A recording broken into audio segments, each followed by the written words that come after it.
Bonjour tout le monde, bienvenue à mon balado d'aujourd'hui. Avant toute chose, je veux vraiment vous remercier pour votre accueil, pour ma nouvelle chaîne et votre soutien. J'ai reçu beaucoup de mots. J'ai pas le temps de répondre à tout le monde, mais sachez vraiment que ça me touche. Ça fait du bien de sentir que je suis pas toute seule.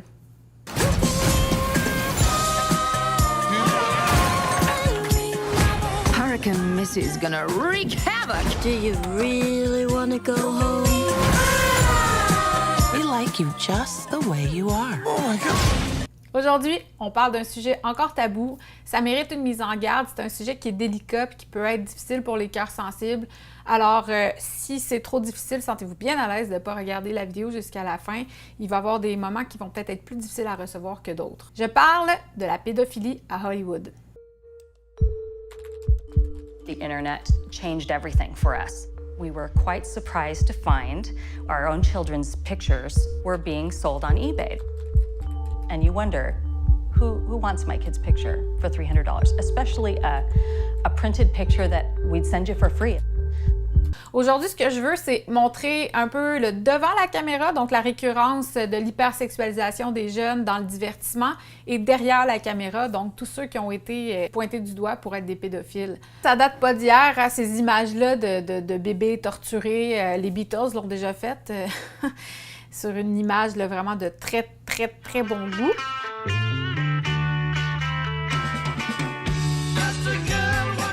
The Beatles Yesterday and Today. Et ils sont là, tout sourire, avec des bébés démembrés sur eux et du sang.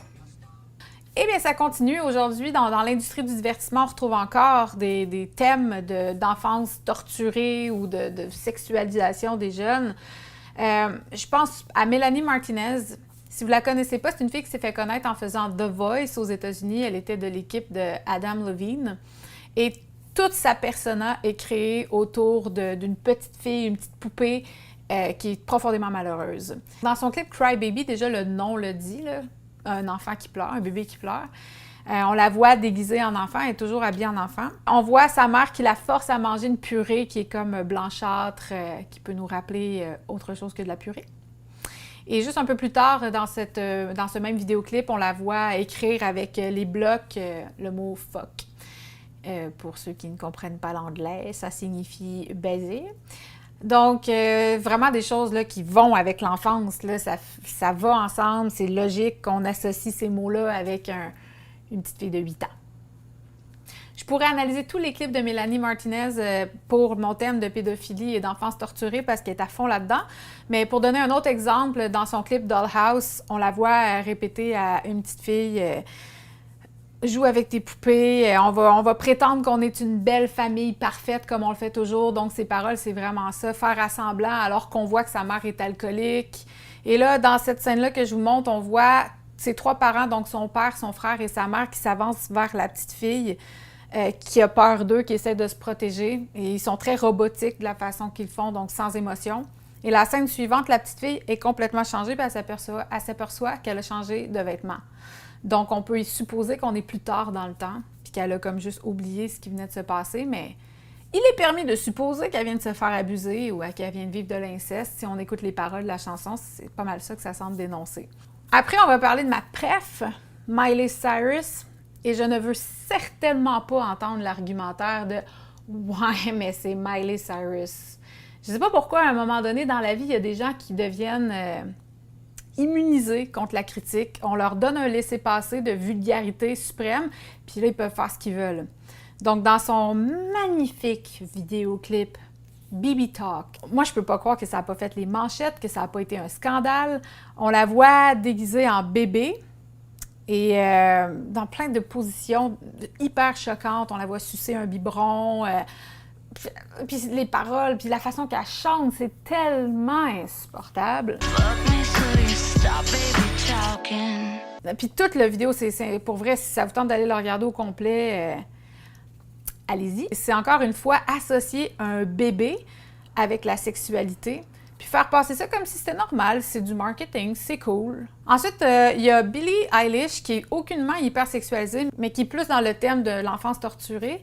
Dans le clip Bury a Friend, je mets un petit extrait, là, on la voit se faire planter des aiguilles dans le dos par plein de mains qu'on voit pas les visages, lui déchirer ses vêtements. Donc, ça laisse supposer un viol, ou en tout cas clairement un abus physique. Et c'est amené à un public de jeunes, d'adolescents qui consomment ça. On banalise encore une fois, puis on normalise ce genre d'image-là.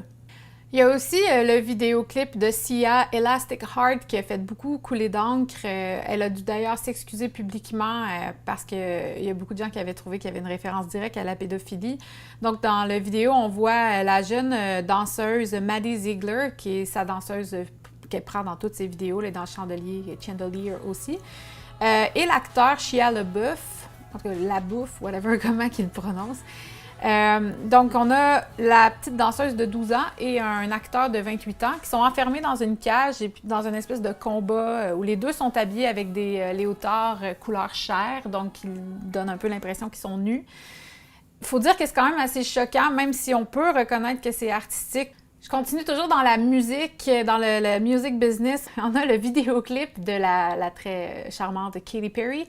J'en ai déjà parlé dans ma capsule sur le satanisme. Donc, Bon Appétit, où ça termine, là, qu'on a une tarte avec des membres de bébés qui semblent sortir de la tarte. Ça va, Katy? Toujours dans la music business, là, puis c'est mon dernier exemple que je vous donne. Justin Bieber, qui a commencé très jeune lui aussi. Justin a sorti un vidéoclip cet hiver en janvier qui s'appelle Yummy, donc qui veut dire miam. Et pour faire la promotion de son vidéoclip sur son compte Instagram, il a publié une douzaine de photos de bébés avec le mot-clic Yummy à côté. J'essaie vraiment de comprendre comment on peut ne pas interpréter ça comme étant profondément de mauvais goût et déplacé, surtout que les paroles de sa chanson sont hyper sexuelles, donc il n'y a aucune ambiguïté que le yummy fait référence à la consommation de la chair et du sexe. Donc, de mettre des photos de bébés, pourquoi? Pourquoi, Justin? Puis pour pousser ça un petit peu plus loin, parce qu'il faut croire que ça ait tenté d'y aller à fond là-dedans, je ne rentrerai pas dans le Pizzagate. Juste pour expliquer la référence au mot pizza et à la pédophilie, ce qu'on a su, c'est que dans le FBI, là, c'est le FBI qui a publié certaines informations concernant les logos que les pédophiles peuvent utiliser pour communiquer entre eux sur Internet en mots code pour pas qu'on sache de quoi ils parlent. Et il semblerait que la pizza, la crème glacée, les hot dogs, en fait, souvent ce que les enfants aiment bien, sont utilisés comme référence pour pas dire directement qu'ils veulent commander, mettons, un petit garçon, donc ils commandent une pizza.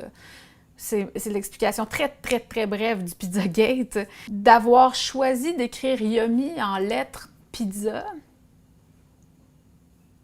encore une fois, le mauvais goût a atteint un paroxysme inquiétant. À Jimmy Kimmel, l'émission américaine, Tom Hanks a été reçu il y a quand même un petit moment de cela, mais bizarrement, le vidéo m'a été suggéré dans mes suggestions sur YouTube. I'm Sophie Hanks and I want to be Miss Ultimate Sexy Baby.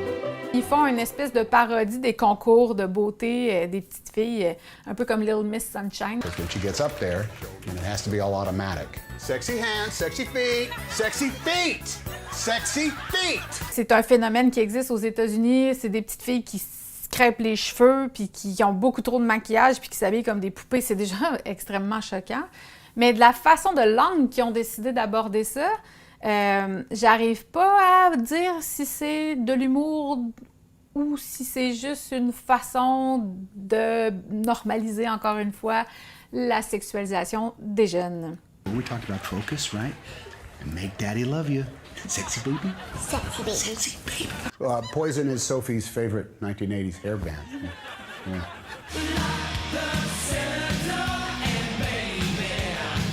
Talk dirty to me. Sexy baby! Sexy baby! You are such a sexy baby! I'm proud of you, proud. C'est-tu moi ou ça n'a pas sa place? Parce qu'on dirait vraiment qu'il y a des gens dans les commentaires qui disent « Mais là, c'est de l'humour! » Ah, OK. Ah, mais c'est drôle. J'avais pas ri de même depuis longtemps. Il y a une série sur Netflix qui s'appelle Big Mouth, donc Grande Bouche. A man can touch another penis. Excuse me? Even kiss one very lightly. Okay. Break, I say, oh, it's fine, I had incest. I don't know, I think the word is cute. Oh, now it's trying to breastfeed. Ooh, it's got a strong latch. I think it's all the extra teeth. Qui se veut pour les adultes, un peu comme South Park, Family Guy et tout ça. Ça parle de la puberté puis du fait que soudainement tes hormones te jouent des tours. Ça aurait pu être apporté d'une façon plus saine et moins vulgaire, mais dans le vulgaire, il se fait pas vraiment pire, je pense. Et là où c'est un peu choquant, je trouve, c'est qu'on parle vraiment de sexualité des enfants. Et là, on voit des enfants de 13 ans, 14 ans avoir une sexualité, donc se masturber ou ce genre de choses-là. Et là, c'est des adultes qui regarderaient ce show-là. OK? Nick is right there, sir. And? What the hell is wrong with me? Nothing. You're a perfectly normal, gross little dirtbag. Now stare at that cat clock and massage your dinger. No, Nick's grandmother gave him that clock. She knew what she was doing. Yeah, she did. Okay. Oh, what a little clock tease. Her eyes are darting back and forth, thinking, meow, meow, who's got the cream? Me, I've got the cream. Même si Netflix s'est fait vilipender la première saison parce qu'il y avait clairement une référence à la pédophilie, ça n'a pas duré trop longtemps parce qu'on est rendu à saison 3 puis ça connaît vraiment un franc succès. Il y a une chaîne YouTube qui s'appelle YouTube Kids, c'est plein de vidéos pour les enfants puis les parents mettent leurs enfants là-dessus puis c'est très populaire. Il y a toutes sortes de choses, on y trouve des choses plus troublantes que d'autres. D'ailleurs, ça a été dénoncé même par la BBC qui a fait un petit vidéo là-dessus. Je vais mettre le lien dans mes références. Dans le vidéo YouTube, j'ai fait un genre de print screen des recommandations qui apparaissent. Là, c'est super, ça donne envie d'être parent. Spider-Man pees on Elsa's bathtub. Donc, Spider-Man fait pipi dans le bain de Elsa. OK. Pourquoi il y a le mot « sexy » à côté de Elsa? Et pourquoi il y a toujours quelqu'un tout nu? Pourquoi c'est tout le temps le bain? Pourquoi? Pourquoi? Je pourrais aussi poser le pourquoi. Il y a de ces vidéos qui ont des millions de vues. Ça touche aussi l'industrie de la mode sans rentrer dans les gros détails là, pour les Européens qui suivent ma chaîne. Peut-être vous rappelez-vous de Tylane Blondeau qui avait fait le Vogue. Il y a plusieurs années de ça, ça avait fait un scandale. Elle avait 11 ans. Il y avait eu beaucoup de mères indignées là, qui étaient montées aux barricades. Ça suffit à associer, habiller les enfants comme des femmes hyper sexuées. Mais maintenant, Tylane est devenue une femme et elle est un des modèles les plus en vogue pour faire un beau jeu de mots avec la revue dans laquelle elle avait posé.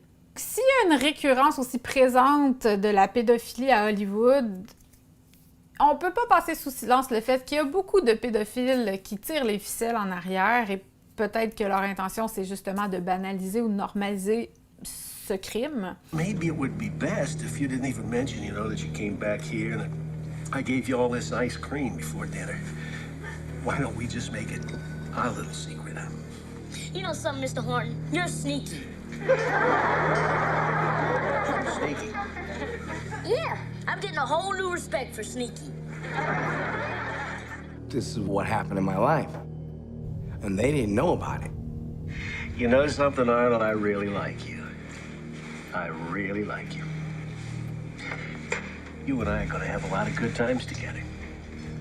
Impossible de ne pas parler du documentaire An Open Secret que je vous recommande fortement, c'est très bien fait. Ça dénonce justement la pédophilie à Hollywood avec beaucoup de victimes qui témoignent. C'est touchant, troublant comme documentaire. Ils n'ont pas été capables de se faire distribuer. Il n'y a personne à Hollywood qui voulait les distribuer, donc ils ont décidé de le mettre gratuitement sur Internet. Il est très facile à trouver. I'm one of the founding members of the then Screen Actors Guild Young Performers Committee, now SAG-AFTRA. I mean, are you attracted to young boys? Not particularly, no. This is not a terrible thing unless you think it is. It's just something that happens to you in your life. Well, I don't think it's right for anybody to take advantage of anybody, and I think that it's that whole thing is rotten. What he tried to do to me, and quite frankly, I didn't like what when you tried to have me sleep in your bed and touch me and everything. I hated that too. That was something unwanted. I shouldn't have done it. And there's no way you can undo that, but... Oh wait, that's when they gave me my first job, right?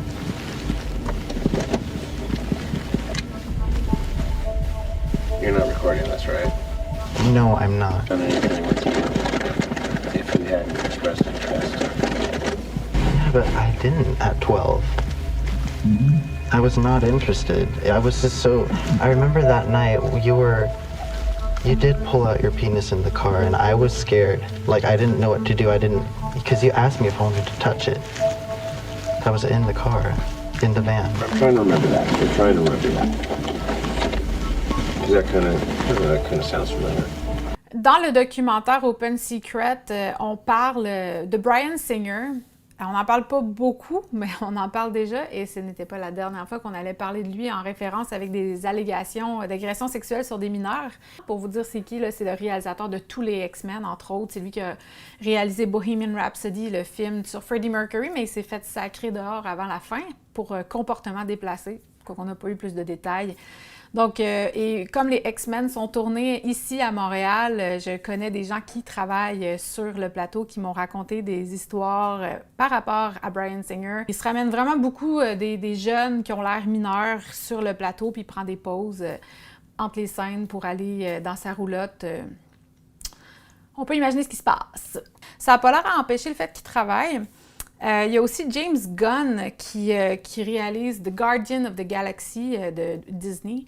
Dans une série de tweets qui sont ressortis il y a 2 ans, il a été mis dehors de Disney. Suite à ça, il y a des acteurs qui ont fait, dont Chris Pratt et plusieurs qui jouent dans The Guardian of the Galaxy, qui ont fait une pétition pour le réengager et ils ont gagné leur cause. Alors, il a été réengagé parce que dans le fond, être un pédophile, c'est pas si grave que ça.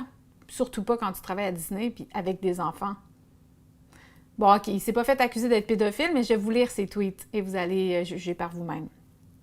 Je les lirai pas tous et avertissement, c'est vraiment choquant. J'aime quand des petits garçons me touchent mes parties intimes. Chut. The Expendables était tellement viril que pour vrai, ça me tente même pas de le lire, fait, je vais juste le traduire en texte.